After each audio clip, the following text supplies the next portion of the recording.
Bonjour, bonjour! Et nous nous retrouvons de nouveau pour continuer notre album Sœur Vagabond Aviator dans le cadre de la boutique Scrap for Love. Donc c'est mon projet du mois de septembre, mon colis du mois de septembre. On va attaquer donc la page numéro 4 sur le bloc numéro 2. Et c'est assez complexe comme montage, donc on va faire ça tranquillement pour arriver à faire les choses dans l'ordre. Alors, premier travail, on va faire une pochette sur notre page numéro 4 ici, donc 12 cm sur 27. Et du côté 27, on va plier à 2 et à 25 pour obtenir notre 23 de largeur. Donc ça, toujours pareil, petit scotch rouge en bas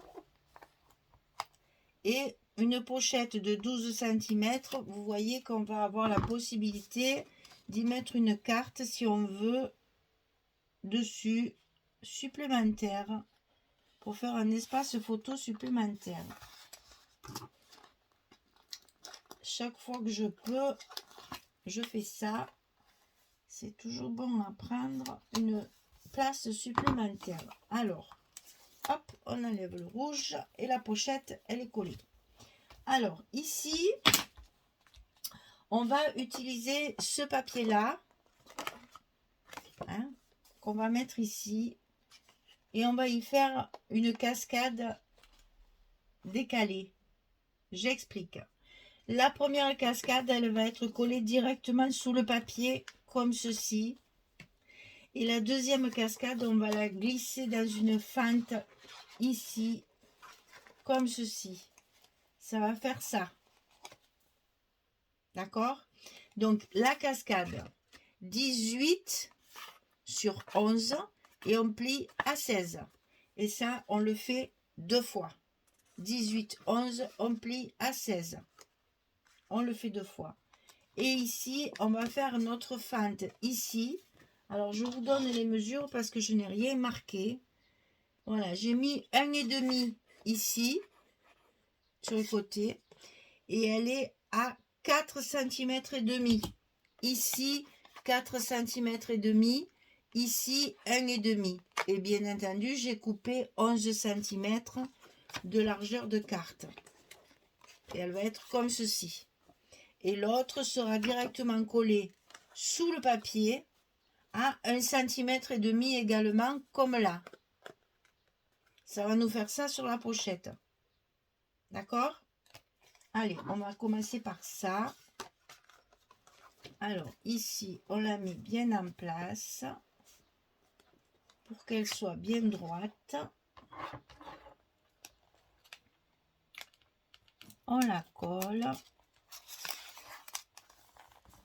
à sa place, ici.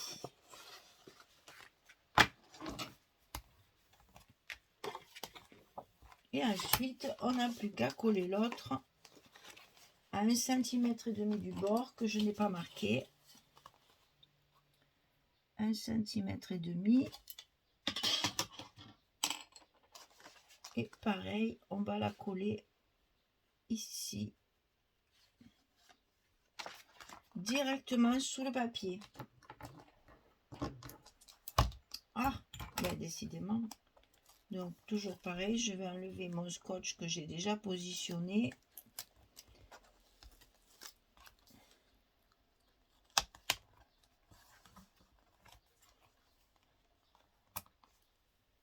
Et je vais remettre le scotch sur la pochette, enfin, sur le rabat de la cascade, pour finir de coller ma page après, et mon papier après. Et j'oublie pas de mettre du scotch sur ma fente ici, comme on fait toujours sur les cascades, comme on a déjà fait sur les pages juste avant. Et ça va à l'intérieur comme ceci de la pochette. Voilà. Ensuite, j'ai mis ceci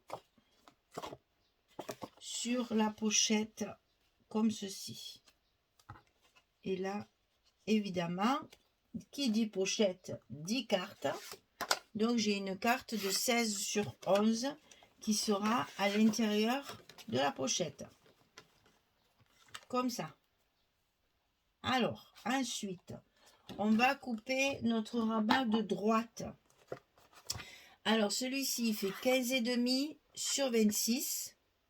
Et sur le côté 15,5, on plie à 13, on plie à 13,5. On a un gousset d'un demi-centimètre. 15,5, 26, 13, 13,5. Ça, on va l'enfiler dans notre enveloppe, là, sur le côté droit. Et c'est facile puisque ça fait la hauteur de notre bloc. Donc, on n'a pas à calculer de le centrer. On a juste à le positionner le long de la première pliure du gousset et le coller directement dans l'enveloppe. Comme ceci. Jusque là, ça va. Ensuite, il va falloir travailler sur un rabat à gauche. Alors, on va le travailler à part pour que ce soit plus facile. Donc, le rabat de gauche, il fait 21,5 sur 26. Et du côté 21,5, on va plier à 19 et à 19,5. On a de nouveau notre petit gousset d'un demi-centimètre. 21,5, 26, 19, 19,5. Ça, c'est pour mettre à gauche comme ça de notre bloc. Alors, sur ce rabat, à l'intérieur du rabat, on va faire une pochette. Comme ceci. En bas du rabat. La pochette, elle fait 23 cm sur 10. Et sur le côté 23, on va plier à 2 et à 21 pour obtenir la largeur de notre petit rabat. Donc 23, 10, 2, 21.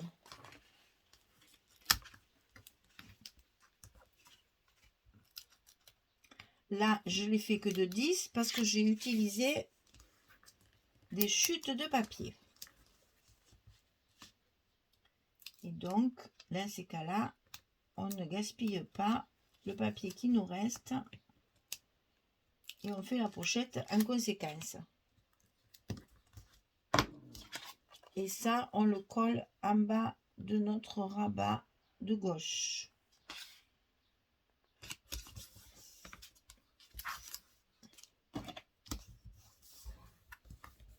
Ça, c'est fait. Alors, sur ce rabat, ici, on va y coller notre papier de base, qui est celui-ci. Et sur ce papier, on va coller des petits livrets comme ceci, en paysage. Un ici et un là, comme ceci. Et ça va venir se glisser dessous comme ceci. Donc là, il faut faire attention à l'assortiment de papier. Hein. Donc déjà, on va coller notre papier dessus.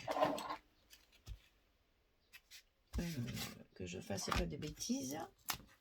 C'est pas le moment. Quand c'est compliqué comme ça, faut prendre son temps pour pas se tromper.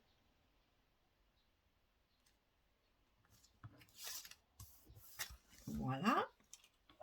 On colle notre papier parce que c'est pas là-dessus qu'on va mettre nos aimants de fermeture. On va donc coller tranquillement notre papier directement dessus.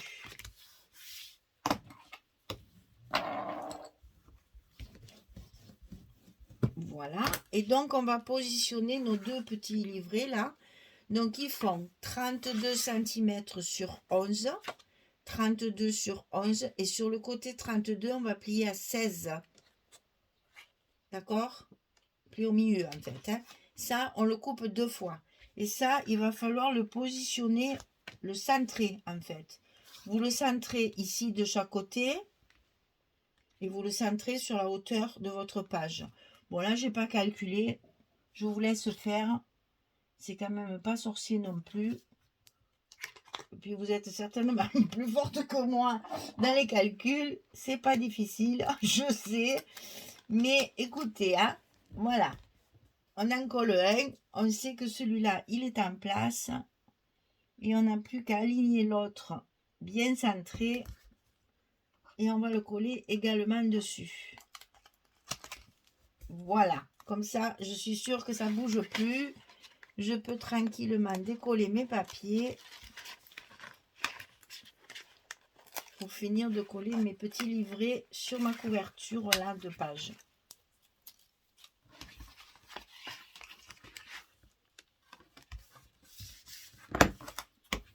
Et là, comme ça, vous voyez, du fait que le rabat il n'est pas rattaché, c'est plus facile pour le travailler quand on a des superpositions comme ça. Travaillez d'abord vos rabats, vous les complétez et après comme ça, pour les mettre, c'est plus facile pour appuyer, pour bien recoller dessus. On ne risque pas d'abîmer nos goussets, etc. Donc là, vous voyez que ça, bien entendu, il va falloir le fermer. Donc mettre un petit aimant pour que ça tienne bien fermé. Ça, c'est déjà à faire. Donc, on va faire ça. Un, ça suffit. C'est pas très grand. Donc, déjà, on va pouvoir fermer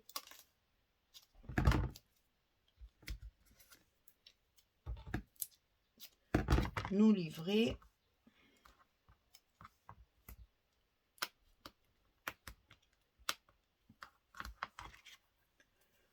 Pour une première fermeture, pour que ça tienne bien, parce que sinon, ils vont s'ouvrir à chaque fois. Et ça va nous embêter. Comme ça, au moins, ils sont indépendants. Et ils ne gênent pas sur la page. Voilà. Donc, on ferme bien ça. On ferme bien ça. Et on aura déjà nos petits livrets qui seront fermés indépendamment. Voilà. Donc ici, on va pouvoir mettre notre rabat sur le côté gauche ici. Donc pas difficile non plus. Il fait 26. Donc sans problème, on peut le fixer à l'intérieur de notre enveloppe le long de notre première pliure de gousset. Ça va rentrer tout seul. Voilà.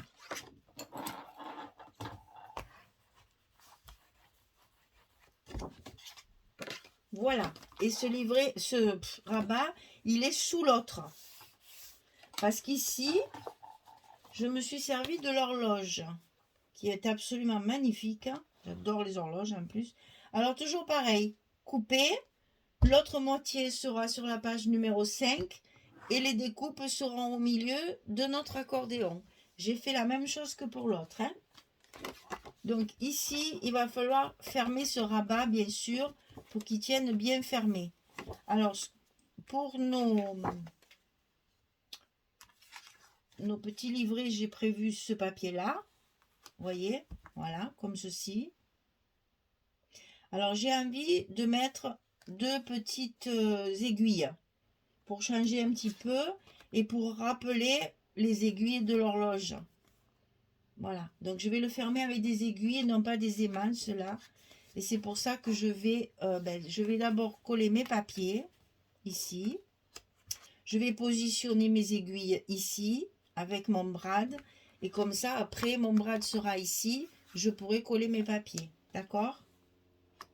Et ça me fermera ma page qui aura l'horloge dessus. Et ensuite, ici, comme j'ai une pochette, bien entendu, il faut encore une carte de 16 sur 11. Donc ici, vous mettez encore une carte de 16 sur 11. Donc vous en avez 2. Il y en a une ici, les 2 cascades. D'accord? Et puis après, il y a toutes celles-là. Vous voyez que ça, c'est encore une page où il y a de la place. Hein? Donc je vais préparer tout ça et je reviens vers vous pour vous faire voir pour les fermetures.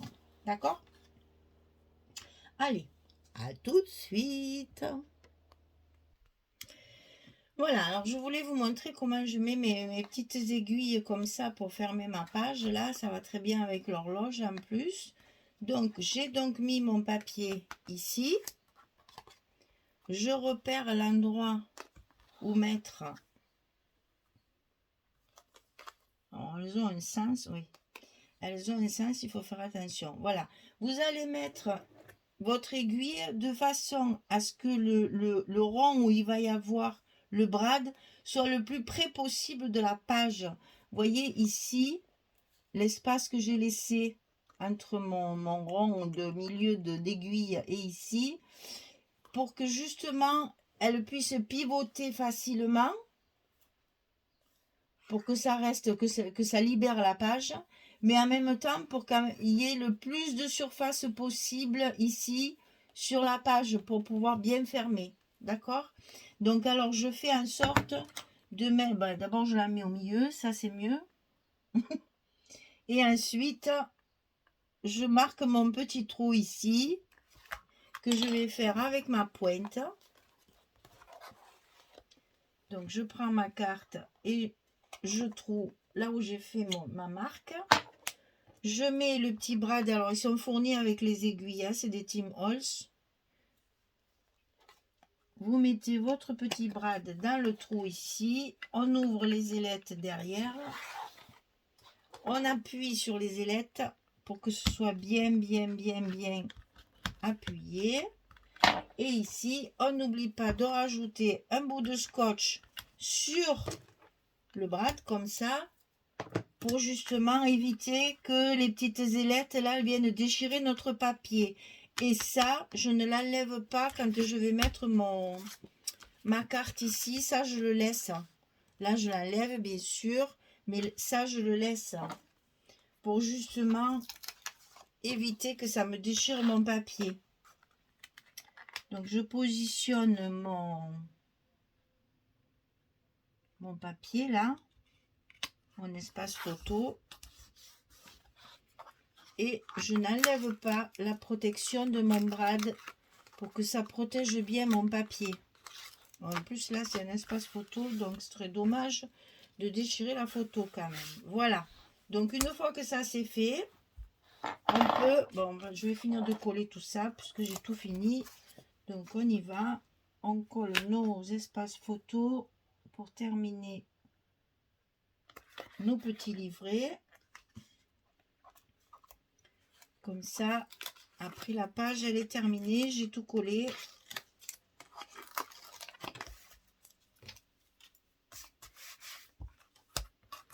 Une.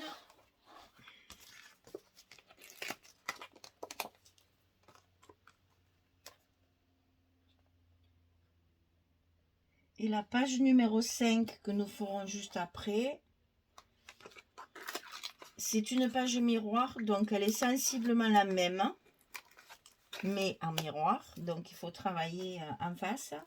Il n'y a que, je crois, sur les pochettes que j'ai travaillé différemment pour changer un petit peu, mais sinon, c'est la même chose. J'ai travaillé en miroir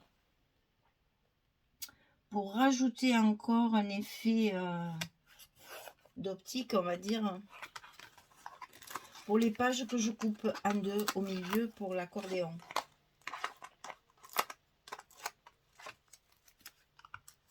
Voilà, et ça, je ne l'enlève pas. Voilà. Alors ici, tout est collé. On n'a plus qu'à fermer avec nos aiguilles. Et la page sera terminée. Alors, vous voyez, ici, mon horloge, je l'ai coupée. L'autre partie sera sur la page numéro 5. Et sur mon accordéon, j'ai découpé les morceaux de l'horloge aussi. Ça fera une continuité avec du relief. Alors, on regarde cette page en détail un petit peu plus pour que je vous explique pour les cartes. Alors, ici, on a donc 4 cartes à faire. J'ai utilisé une feuille 30-30. Quand vous coupez votre feuille 30-30, vous devez avoir 4 espaces photos, comme quand on coupe les pages, celle-ci, les pages unies. Donc là, vous allez avoir sur la même page 2 horizontales et 2 verticales.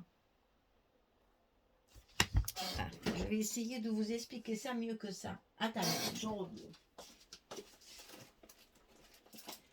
Alors, elle est où ma petite page de modèle?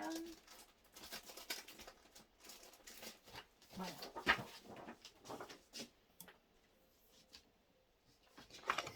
Je ne sais même pas si je vous l'avais déjà expliqué, mais ça fera partie aussi des vidéos que je vous ferai après. Donc ici, vous allez avoir sur votre page 30-30 deux espaces photos verticaux, c'est-à-dire en portrait, et 2 espaces photos en paysage. Donc c'est pour ça que moi là, je les ai prévus en paysage, et là, je les ai prévus en portrait. Comme ça, ma page fantasy, mon papier fantasy, est toujours à l'endroit. Ça, je vous l'expliquerai comment on le fait dans une autre vidéo. Voilà. Donc, normalement, dans une page 30-30, vous coupez 4 espaces photos. Comme ça, cela, c'est pareil. Et donc, j'en ai 2 verticales et 2 horizontales. Et donc, c'est pour ça que j'ai fait cette cascade ici, avec la carte, bien sûr, à l'intérieur. Et ici, la pochette avec la carte. Et donc ici, mes espaces photos horizontaux en paysage. Donc là, 4 photos. 5, 6. Hein? Je ne vous le dis plus, mais vous le savez. 7, 8, 9, 10. Et là, pareil, la photo, elle y va également. Vous voyez qu'il y a toujours un minimum de 10 photos, plus les espaces qu'on peut rajouter après. Là, c'est dommage parce que j'ai choisi de mettre la Statue de la Liberté qui est absolument magnifique et qui est sur plusieurs papiers. Donc, je crois que je l'ai mis 2 fois dans l'album, tellement elle est bien. Elle rentre juste. Vous voyez pourquoi je coupe. Voilà comment je fais mon format. Mon format de 26. Il est là. Je savais que je voulais la mettre. Bon, le socle est un tout petit peu coupé, sinon il faut faire du 30. Alors là, après, c'est un peu grand. Mais en 26, ça rentre. Et donc, mon horloge aussi. Je voulais l'utiliser comme ceci. Je vais vous montrer la page numéro 5 qui est prête. Comme ça, vous comprendrez ce que je veux dire. Voilà. Mon horloge, elle est coupée. Voilà, c'est pas collé, hein, donc c'est un peu la foire. Vous voyez, on va faire le même style, mais en miroir. Voilà. Et donc, mon horloge est reconstituée. Un côté ici, un côté là, plus l'accordéon que j'ai coupé sur ce côté-là. Sur ce côté-là, j'ai coupé 0,8, 1,8 et 0,8 pour mon espace 1 cm, 2 cm, 1 cm de mon accordéon. Et j'aurai mon horloge reconstituée sur ma page. Elle n'est pas belle la vie? J'adore faire ce genre de truc. Ça complique tout, mais qu'est-ce que ça fait joli après. Donc voilà, hein, vous avez une cascade comme ceci. La page qui se ferme avec ici. Là, c'est pareil, je vais pouvoir mettre... Alors, je vais vous montrer ça parce que je l'ai déjà calculé. Et je pense que c'est ce que je vais faire. Ah, ben voilà, il y en a un qui est tombé, c'est très bien. Ils sont où? Ils sont là. Donc ici, je vais récupérer mes grandes plaques là que j'ai découpées. Et je vais récupérer par exemple deux les mêmes là que je vais mettre ici en guise d'onglet. Donc pour faire comprendre qu'on peut ouvrir ici, on va matérialiser ici en mettant un petit rouage comme ça, découpé et travaillé bien sûr comme toujours pour pouvoir montrer que ça s'ouvre. Alors que je ramasse tout de suite avant de marcher dessus. Parce que sinon après j'y pense plus. Voilà, donc ça va faire encore un travail supplémentaire de décoration. Et on ferme donc avec nos aiguilles comme ceci. Et ça, les aiguilles, ça tient bien. Hein. C'est dommage, on n'en trouve pas beaucoup et on n'en trouve pas partout. Mais franchement, pour la fermeture, c'est nickel. En plus, ça rappelle les aiguilles de l'horloge. Hein, franchement, tout va bien. Voilà, notre page numéro 5 est terminée. Numéro 4, pardon. On est à la 4, oui, on est à la 4. Notre page numéro 4 est terminée. La page numéro 5, elle y ressemble étrangement. mais vous verrez le fer en miroir. Et puis j'ai un petit peu modifié aussi les pochettes à l'intérieur. Vous allez voir, c'est pas tout à fait pareil. Mais bon, c'est des pages en miroir. Voilà, donc voilà notre page numéro 4. Je l'aime beaucoup cette page, beaucoup, beaucoup, beaucoup. On va pouvoir y travailler aussi sur des, vous voyez là, il y a des engrenages déjà derrière. Ben, inutile de vous dire que je vais en rajouter aussi, hein. Je ne vais pas me gêner. Là, il y en a aussi. Là, il y en a aussi. Je pense que je vais travailler beaucoup là-dessus pour réussir à faire de jolies décorations. Voilà, et bien écoutez, je vous souhaite une belle journée. Je vous remercie de me suivre. Là, vous savez que c'est un projet pour la boutique Scrap for Love et que tout le matériel, vous le trouvez dans la boutique. Et c'est la collection Sœur Vagabond Aviator de Stamperia. Voilà, allez, merci beaucoup, à bientôt, au revoir tout le monde.